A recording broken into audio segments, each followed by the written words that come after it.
Здравствуйте! В эфире телеканала программа «Актуальное интервью», в студии Кристина Якупова. Глава Якутии Айсан Николаев встретился с исполняющим обязанности президента Академии наук Якутии Леонидом Владимировым.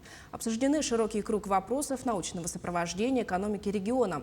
О главных задачах Академии наук сегодня нам расскажет гость студии Леонид Владимиров, исполняющий обязанности президента Академии наук Республики. Леонид Николаевич, здравствуйте. Здравствуйте.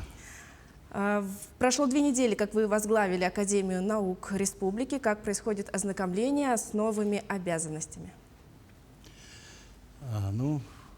Академия наук, я член Академии наук, поэтому нашу Академию наук, организацию знаю, поэтому идет ознакомление так, что непосредственно деятельностью Академии наук и в ближайших планах составляем работы. Ну и, конечно, исходя из стоящих больших задач, которые стоят перед нашей Россией, перед республикой, они, конечно, главным образом ложатся на науку. Исходя из этого, конечно, составляем планы и ближайшие деятельность, как будет это идти. Вот об этом сейчас идет работа. Как ранее я уже упомянула, что недавно у вас состоялась встреча с главой республики Айсаном Николаевым. Какие вопросы вы обсудили? Вопросы были такие, как в основном это научный образовательный центр в республике у нас действует. Он региональный, не только региональный, он охватывает и другие субъекты, поэтому 5 субъектов здесь охвачено. И это очень серьезный такой вот научно-образовательный центр. Всего в России 15 их. И мы должны выйти, хотя бы быть в середине, а потом уже лидеры выйти. Но наш научно-образовательный центр имеет особенности того, что здесь не только наука, не только образование, но и практическая сторона, это работа с индустриальными партнерами. Поэтому глава республики поставил задачу, что по деятельности НОЦ будут судить, какие наши ученые, на каком уровне мы находимся. Поэтому вот Академия наук – это одна из сейчас больших задач. Поэтому как поднять наш НОС на более высокий уровень, более эффективный, чтобы наши индустриальные партнеры с нами сотрудничали. Вот эти вопросы мы обсуждали. А конкретика этих обсуждений, конечно, будет скоро появляться на деле. Мы уже начали эти работы. Ну и другие вопросы, связанные с деятельностью нашей академии. Это связанные с заработной платой наших сотрудников нашей Академии наук, связано с тем, что с майским указом 200%, там есть определенные нехватка денежных средств. И эти стороны тоже обсудили, которые уже на уровне правительства, парламента решаются. Надо последние штрихи поставить.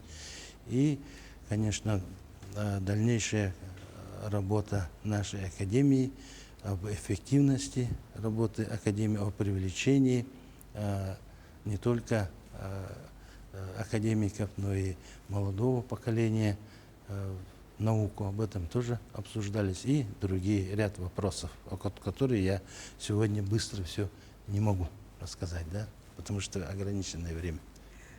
Этим летом в Якутии побывал председатель Российской академии наук Валентин Пармон. Его визит в Якутию означает, что на это научное учреждение возлагаются серьезные задачи? Валентин Николаевич Пармон – это академик РАН, и, как можно сказать, он один из крупных руководителей науки в стране, поэтому его визит означает для нас, конечно, это большое. И уровень такой был встречи на уровне главы. Затем он сразу же посетил нашу Академию наук, и там был очень подробный разговор, почти в течение 3 часов. в этом разговоре затронулись вопросы, конечно, в первую очередь это, конечно, то, что сибирское отделение сегодня, да, мы в сибирском отделении находимся, да, в сибирском отделении, и наша наука, республиканская наука, ну, конечно, Академия наук, как мы интегрированно будем работать для достижения поставленных определенных целей. А для этого мы, конечно, соглашение, обсудили наше соглашение, обсудили вопросы также в будущем. Пармон видит открытие у нас филиала сибирского отделения, это значит координирующего органа науки и высших образовательных учреждениях существующей науки, и эти вопросы обсуждались. Ну, конечно, большим вопросом было то, что в этом году будут проходить выборы. Выборы президента Академии наук России и выборы председателя сибирского отделения. И в этом вопросе он первым приехал, наш субъект, среди всех субъектов сибирского отделения, где представлены научные организации, он приехал к нам и с нас начал как бы свою предвыборную платформу, программу объяснил. И мы поддерживаем его видение, и, конечно, хотим использовать большой потенциал сибирского отделения и потенциал нашей Академии наук и решать очень серьезные поставленные перед нами задачи. Вы первый представитель сельскохозяйственной науки в руководстве Академии наук Республики. Можно ли сказать, что вектор развития региональной науки будет направлен на эту отрасль? Нет, вопрос как бы не совсем так. Конечно, на сельское хозяйство будет обращено внимание. Президент страны, обороноспособность страны стоит, обращает внимание, и в то же время на сельское хозяйство. Это же ведь приоритеты. В любом случае питание и продовольственная безопасность страны, это и нашего региона стоит на первейшем месте. Конечно, зная сельское хозяйство изнутри, можно сказать, и аграрную науку, из Академии наук будет, конечно, оказана поддержка развитию аграрной науки, чтобы наша республика, вот все у нас отмечено в планах деятельности главы республики, и исходя из этого мы должны себя обеспечить продуктами питания, такими как мясное, овощами, картофелем, ну и, конечно, продуктами теми, которые мы даже вот должны себя и кормопроизводством полностью обеспечить, животноводство. И другие у нас новые должны направления появиться в аграрном секторе, исходя из того, что мы производим брендовую, экологически чистую, натуральную продукцию, ее переработка. Леонид Николаевич, у вас большой опыт руководства научными организациями. Ранее вы возглавляли Якутскую государственную сельскохозяйственную академию. В последнее время Якутский научно-исследовательский институт сельского хозяйства. Кроме того, вы являетесь членом-корреспондентом Российской академии наук. Есть ли у вас собственное видение организации научной работы? Вопрос. Ну, собственное видение, конечно, сейчас очень сложно развивать науку скудным финансированием. Ну, мы все знаем, наука может развиваться, если ее финансировать сколько ей нужно, можно сказать. Вот тогда можно добиться, конечно, ожидаемых результатов. А голодные ученые, как говорится, да, и не обеспеченные материально-технической базой, лабораторным соответствующей базой, очень сложно добиться ощутимых результатов. Поэтому мое видение, конечно, в тех прорывных направлениях надо финансировать достаточно такой вот объемы. Мы знаем из истории, что во времена, когда и Петр I, создавший нашу Российскую Академию Наук, он очень финансирование относился к науке очень трепетно, достаточно финансировал. Скажем, это и при советской власти, во времена Сталина, скажем, финансирование науки было очень такое приоритетное. Ну и здесь возглавлял у нас нашу науку Николай Васильевич Черский. В это время тоже финансирование было очень такое большое финансирование, объемное. Даже не осваивали финансовые средства, даже не могли освоить геологии и так далее в таких направлениях.